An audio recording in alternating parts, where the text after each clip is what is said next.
Welcome to an awesome edition of Rebellion's educational series. I'm here with Keith Nitka of the USS Wisconsin, the Great Badger, one of the 4 Iowa-class battleships. Keith, thank you so much for coming on today. Thank you very much, Alexander, for having me. So you were the quartermaster in charge of navigation during Desert Storm, right? Yes, when I was a sailor in the Navy on board Battleship Wisconsin, I was a part of the navigation team. I was one of the quartermasters that served here. The team itself consisted of 9 sailors, and then we had a chief petty officer, the division officer, or the ANAV, assistant navigator, and then of course the navigator. So there were 11 of us in total. But yeah, I was part of the navigation department, part of the navigation team. How big was the crew during 1990-91? So the crew during 1990, 1991, the 80s commissioning, I was one of approximately 1,600 sailors.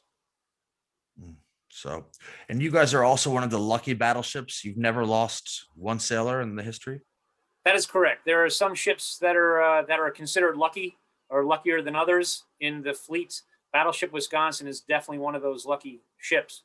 Throughout her entire military service, she never lost one sailor to accident, combat engagement, anything like that whatsoever. Have had a few injuries, but we've never lost a sailor to combat or anything like that. And she was quite busy in the Pacific War too. It's not like she came out right at the end of the war. Yeah, with the other Iowas, of course.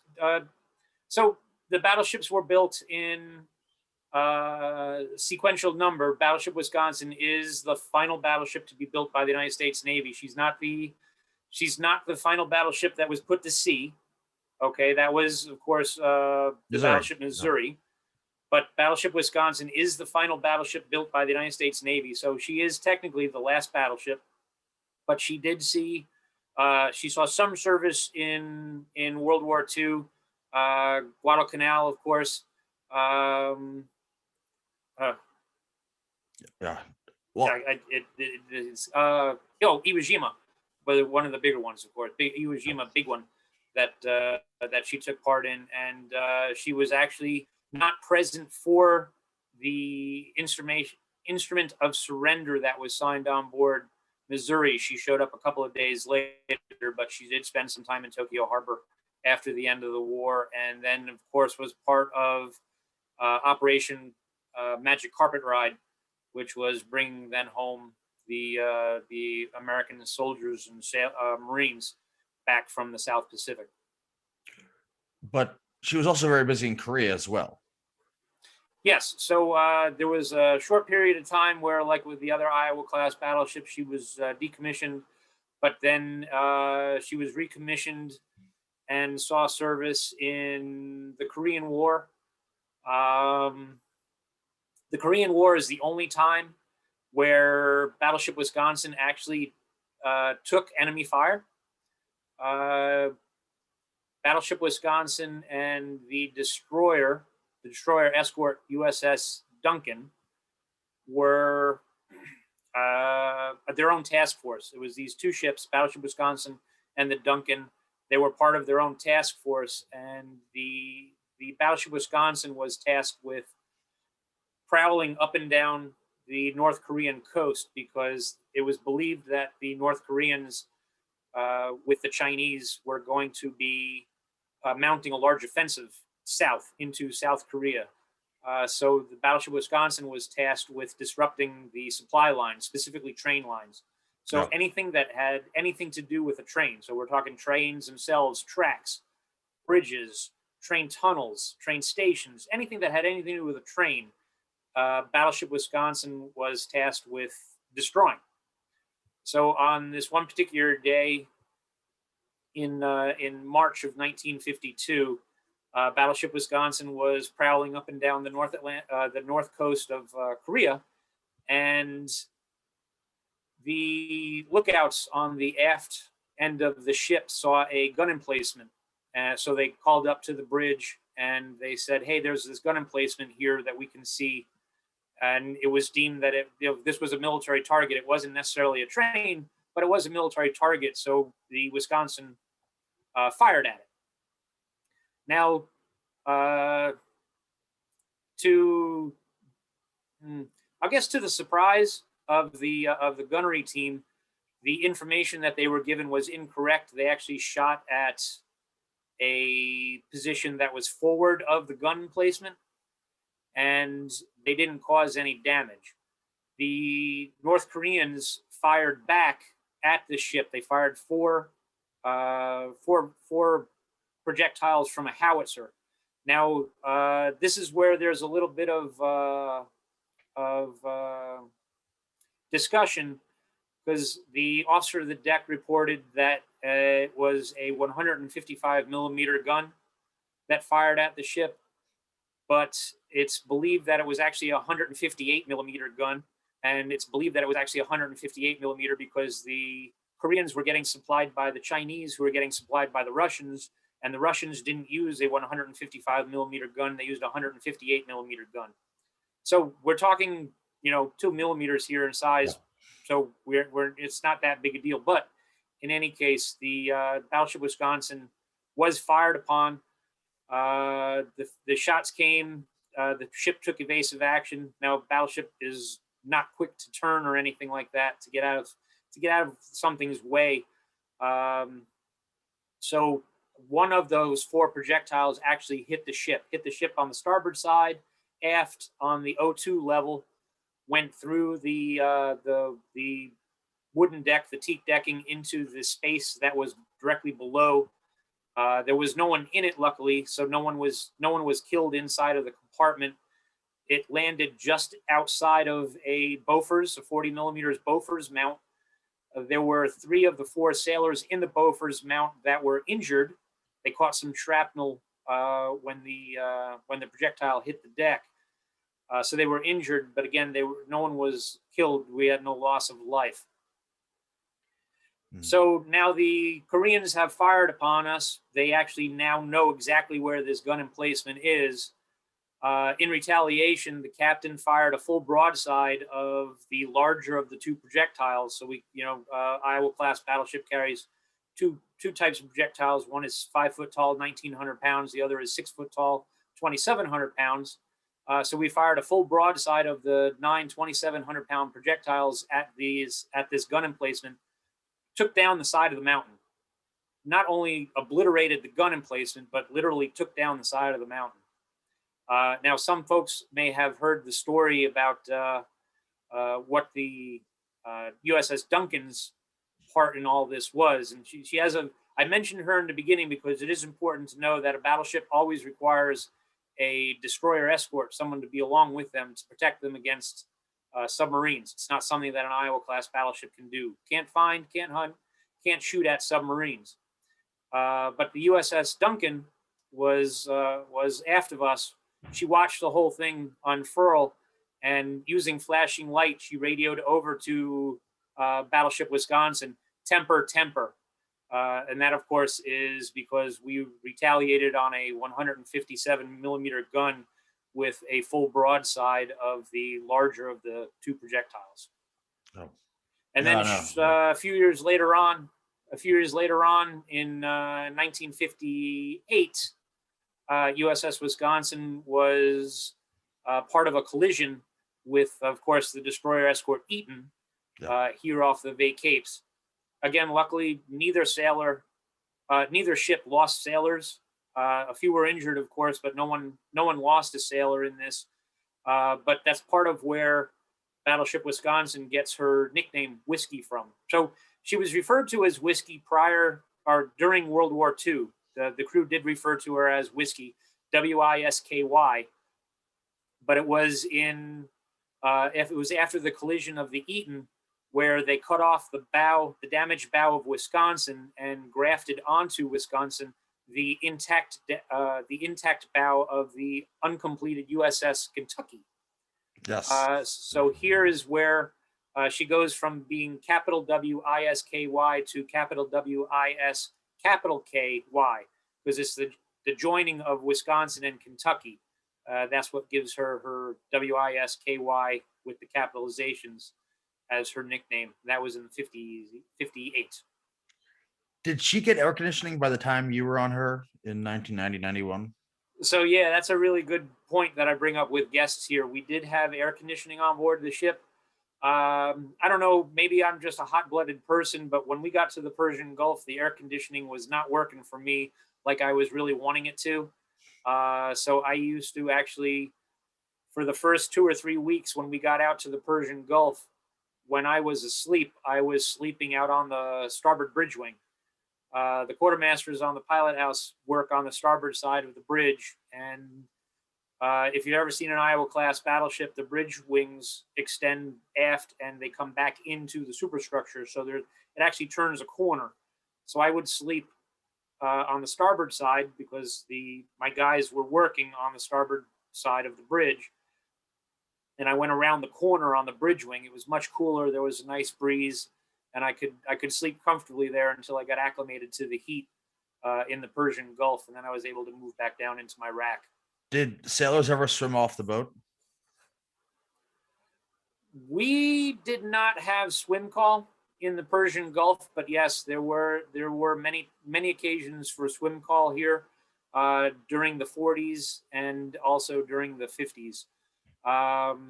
Battleship Wisconsin saw an extensive amount of service, like the other Iowas, in the 50s. So after the Korean War ended, Battleship Wisconsin spent a lot of time doing midshipman cruises, went to Europe and the Mediterranean, different places like that, Panama Canal, all those different trips down South America, Rio de Janeiro, and the liking. So there were a lot of during the 50s. There were a lot of times for swim call.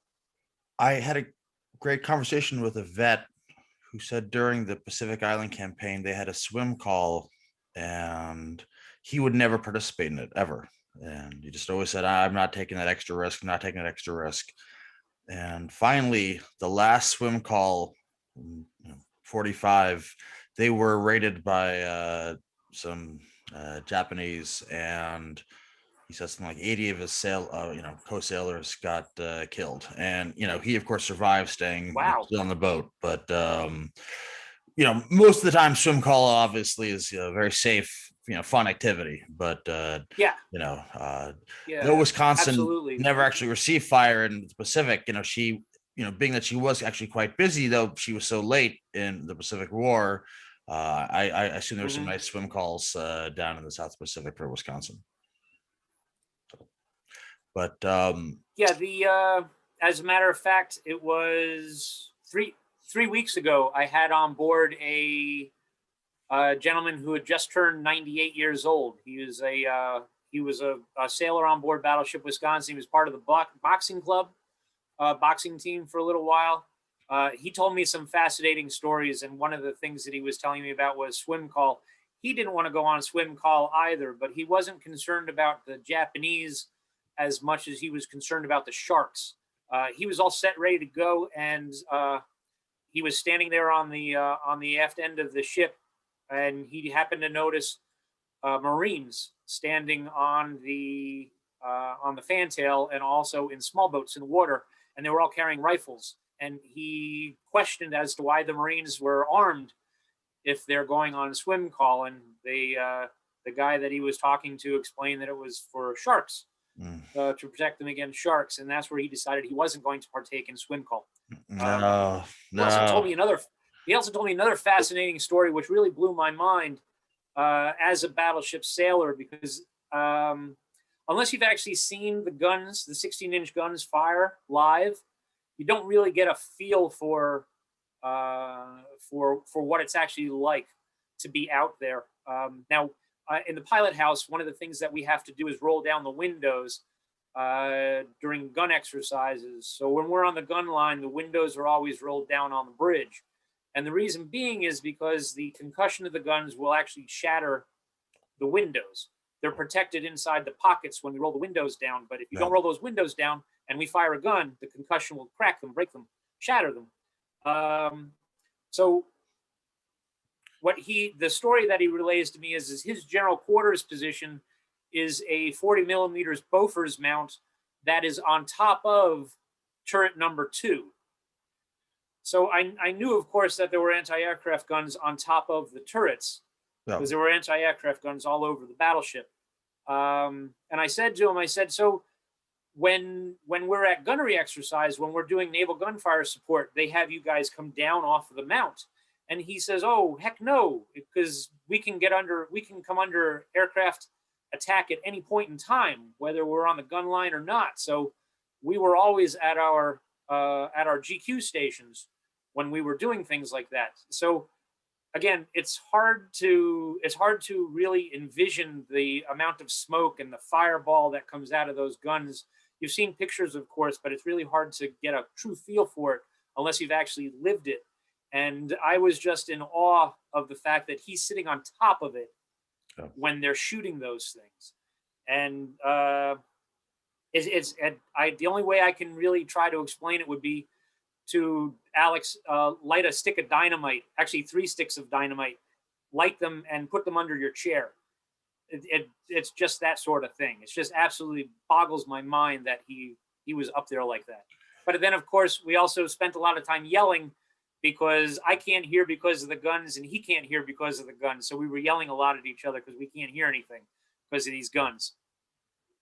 I mean, during the Battle of Manila Bay in the Spanish-American War, apparently we only lost soldiers from, heat and, not from actual combat. So, it can be just amazingly painful having to be around those guns constantly. The smoke, the heat, the sound. I can't imagine. So how fast did Wisconsin go? Yeah, it is. Sorry, speed-wise? Yeah, speed-wise. Her How fast maximum did she speed go? is 32 knots. Nice. Did all the Iowa class battleships go 32 knots? Her maximum speed is 32 knots.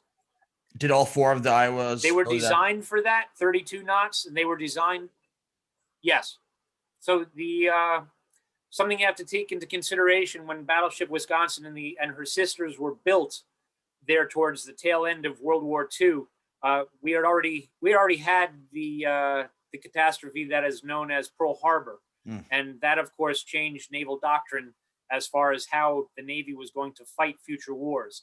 It wasn't battleships dueling it out with other battleships. It was going to be the aircraft carrier and the aircraft that she carried doing strikes on islands and targets and on all those things.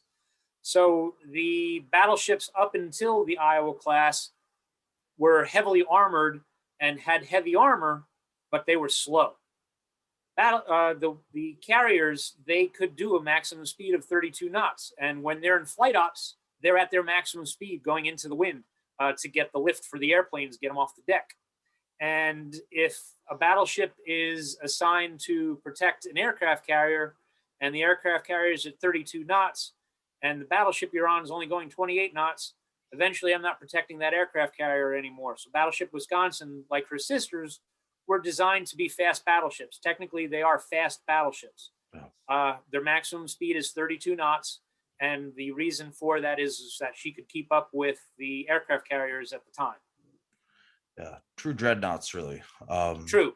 Yeah. True. So now it's also one thing to mention. It's also reported when Battleship Wisconsin was doing her sea trials, part of her sea trials were done here on the Elizabeth River. They didn't want to go out to the Atlantic operating theater because, of course, the German U-boats were prowling around, and they didn't want to take any unnecessary risks with Battleship Wisconsin. So she did her speed trials here in the Elizabeth River. Now it's reported that they were able to get the ship up to 38 knots, but there's a lot of outside factors that play into that. So how salty is it there then?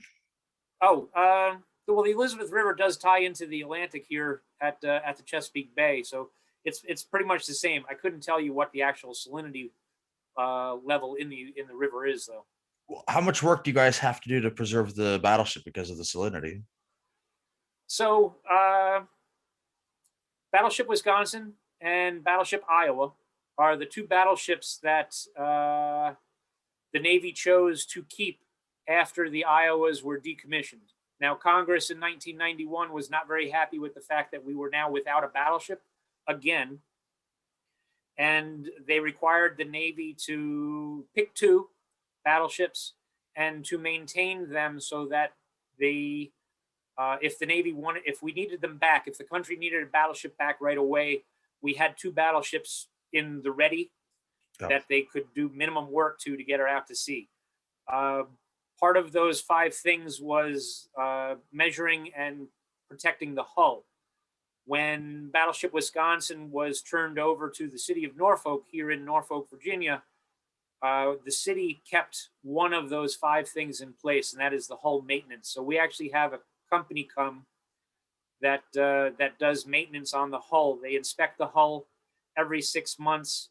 They do testing on the hull. They actually do cleaning of the hull every other year. They have a big machine that they put in the water, an ROV type machine that they put in the water. It does with scrub brushes, cleans the hull. Divers come and do inspections of the hull. They do lamprey testing to test the thickness of the hull. We also have the cathodic system working on board, which helps with the preservation of the hull.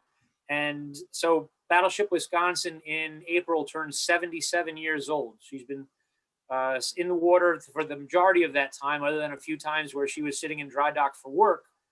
But 77 years she's been sitting in salt water, and there is a 4-foot by 4-foot section back aft on the port side in between the screws that has deteriorated about a 1/8 of an inch, if I understand correctly. There's just this 4-foot by 4-foot section where it has deteriorated by an 1/8 of an inch. So she's just a little bit deteriorated in that area there. Otherwise, the entire hull is as thick as it was the day she was put in the water, the day she was laid at the shipyard. Wow. Yeah. No, I mean, we know one battleship withstood 2 nuclear weapons. Well, yeah. This was an awesome conversation. Do you want to tell our viewers about visiting the ship and donating to her? Oh yeah, absolutely. So Battleship Wisconsin, like all the Iowa class battleships, we require a lot of funding and support from people like you. And so Battleship Wisconsin, she, like I was saying, she requires a lot of work. The city doesn't have the funding to fully staff, and with the pandemic that we just had, or that we're still going through, quite honestly, a lot of staff members here were laid off, like most businesses around the country, and we're working on a skeleton crew. A lot of the preservation staff comes from volunteers, and with the pandemic, the volunteers all went away, but 3. We had upwards of 1,000 volunteers that were coming on a rotating basis prior to the pandemic, and we're now down to 3 regular volunteers in maintenance. So volunteerism is a big thing here in Hampton Roads. We get a lot of volunteers from active duty sailors. We also get a lot of volunteers from civilians here in town. We're very lucky in that regard. The visitations here at the Battleship Wisconsin are getting better every day. We're opening up new space all the time. Just last month, we opened up the Chief Petty Officer's mess and berthing area for the first time ever since she was closed up in decommissioning 1991. Cool. We did Winterfest over the winter, where Santa Claus moved his base of operations from the North Pole to here on board Battleship Wisconsin to give a winter wonderland sort of effect to the battleship. Was really well received by guests, and we hope you'll be doing weddings and bar mitzvahs. And yes, we just started getting back to all that. We have the Half Moon Sail Center, and also just this past weekend we had a dinner reception on the fantail and a graduation reception on the forecastle underneath turret 1. Just this past weekend. So yeah, every day it gets better and better and better. The numbers for the groups, for the guests visiting, go up. There's a steady increase every day, and this is a fantastic place to work. It's a fantastic place to be, and I love that I get to come here to Battleship Wisconsin and talk to guests about my battleship, about the battleship that I love and that I served aboard. Wisconsin's a moving site, and I urge everyone to make it there. It's really just an amazing image that you'll never forget. And Thank you. Thank you so much. This was a wonderful conversation. Alex, thank you very much. It was a pleasure being here, and I appreciate it. Thank you. My pleasure. No, pleasure is all mine.